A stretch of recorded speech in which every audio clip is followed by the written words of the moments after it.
আছে তাদের হরমোন পাওয়ার থাকে বেশি।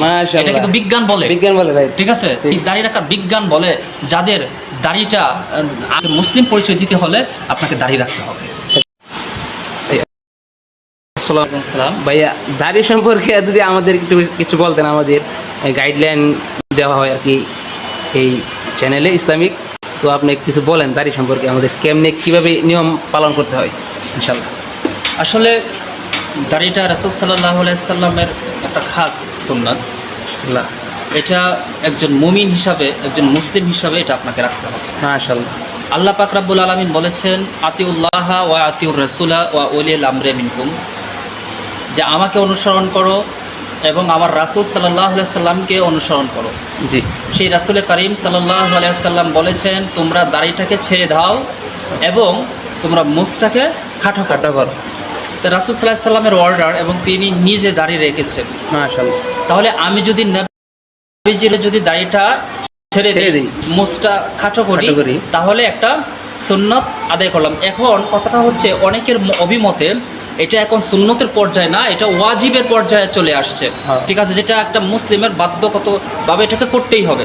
জি, আপনি যদি রাসূলের আনুগত্য পোষণ করেন তাহলে দাড়ি আপনাকে রাখতে হবে। দেখুন, আমরা শুধু অন্তরে বলি নবীজি সাল্লাল্লাহু আলাইহি সাল্লামের মহব্বত আমাদের অন্তরে আছে, আসলে আমাদের কাজে কর্মে কতটুকু আছে এটা আমাদের কিন্তু দেখতে হবে।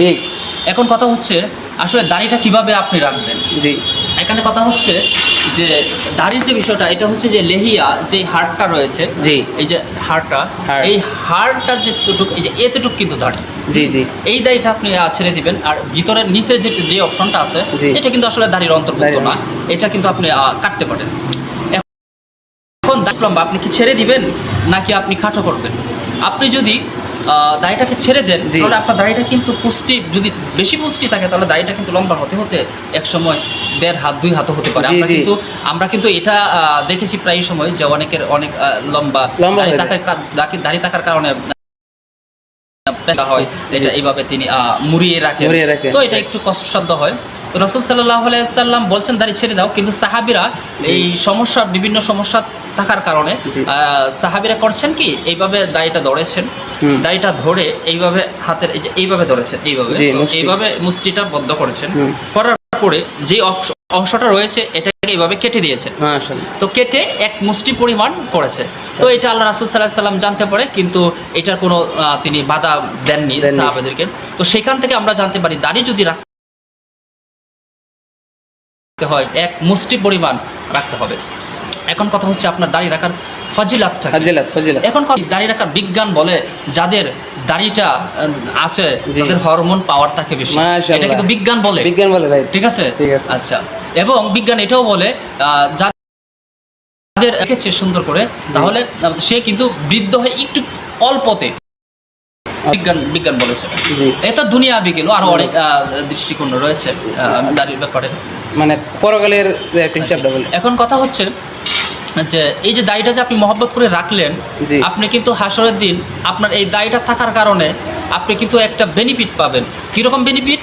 যে আল্লাহ তো আপনাকে খুঁজবে যে আপনার কোন বিষয় দিয়ে মাফ করা যায়।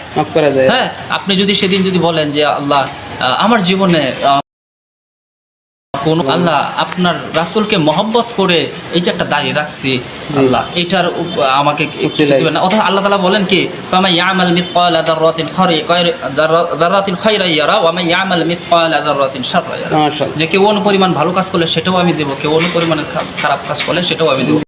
এটা যেহেতু রাসূলের মহব্বতে আমি করলাম, তাহলে এটার প্রতিদান অবশ্যই আমি পাবো। ঠিক আছে, আজ যদি আপনি দাড়ি না রাখেন, একবারে ক্লিন শেভ করেন, আপনি আর হিন্দুর মধ্যে পার্থক্যটা কি? একজন হিন্দু মানুষ আপনার মধ্যে পার্থক্য, আপনাকে দেখে বলবো আদাব, সালাম দেওয়ার কোনো স্কোপ থাকবে না। মুসলিম পরিচয় দিতে হলে আপনাকে দাড়ি রাখতে হবে।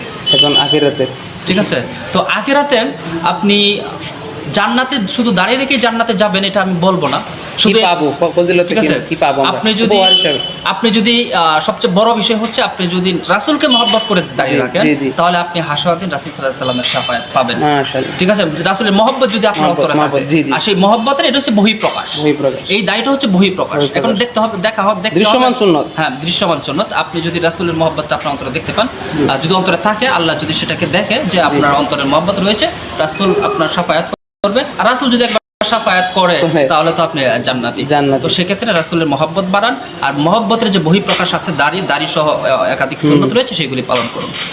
সম্মানিত দর্শকবৃন্দ, যদি আমার কথায় কোথাও যদি ভুল ভ্রান্তি থাকে তাহলে ধরিয়ে দিবেন ইনশাআল্লাহ। আমাদের ভাই চ্যানেল হচ্ছে ট্রাভেল না ওটা না, যেরকম কাটতে পারবো আমি বলি। হ্যাঁ, শুভ মিডিয়াতে দাঁড়ান আবার বলে। সম্মানিত দর্শকবৃন্দ, আজকের এই ভিডিওটি বিভিন্ন মিডিয়ার মাধ্যমে যাবে, যেটা আমাদের আশিক ভাই কর্তৃক পরিচালিত ইসলামিক খুশবু মিডিয়া আছে, তারপরে ট্রাভেলে আছে, এটাতে যাবে না, একটা আছে আপনারা সাবস্ক্রাইব করতে পারেন, তারপরে আবার ফেসবুকে পোস্ট করা হবে। তো সব মিলিয়ে যে আশিক ভাইয়ের অ্যাকাউন্ট থেকে যদি আপনি কমেন্ট করতে পারেন যে এই জায়গায় একটু ভুল হয়েছে, তাহলে আমি কারেকশন করে সঠিকটা করে দিব। আমার ভুল ভ্রান্তি থাকলে অবশ্যই ক্ষমা দৃষ্টিতে দেখবেন। আর যদি মনে হয় যে এই গুনাহগার বান্দা সঠিক বলেছে তাহলে মানার চেষ্টা করবেন ইনশাআল্লাহ। আমার জন্য দোয়া করবেন। সকলের প্রতি আমার সালাম, আসসালামু আলাইকুম।